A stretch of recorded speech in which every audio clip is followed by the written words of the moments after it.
ঢাকায় চলচ্চিত্রের বর্তমান সময়ের সেনসেশন পরীমণি। শরীফুল রাজের সঙ্গে ডিভোর্সের পর 2 ছেলে মেয়েকে নিয়েই এখন পরীমণির সংসার। বর্তমানে সিঙ্গেল মাদার হিসেবে সন্তানদের বড় করে তুলছেন তিনি। দীর্ঘ 1 দশকের ক্যারিয়ারে নানা সময় বিভিন্ন ইস্যু নিয়ে সমালোচনার মুখে পড়তে হয়েছে তাকে। গুঞ্জন ও বিতর্ক তাকে ঘিরে থাকলেও সেসবকে গুরুত্ব দেন না অভিনেত্রী।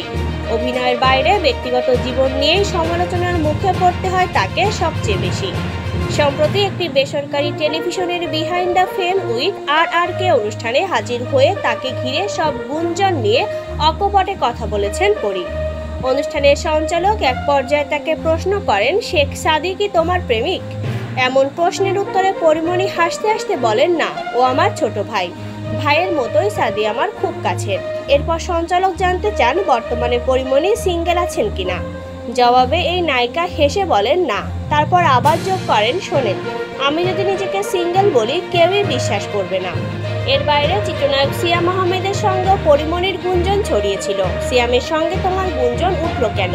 সঞ্চালকের এমন প্রশ্নের উত্তরে পরীমণি বলেন, আমি জানি না। বিশ্বাস করেন, এই একটা মাত্র মানুষের সঙ্গে আমার সবচেয়ে কোজি রিলেশনশিপ আছে, না ওটাই আছে। সারাক্ষণ যে ফোনে কথা হয় ওই রকমও না।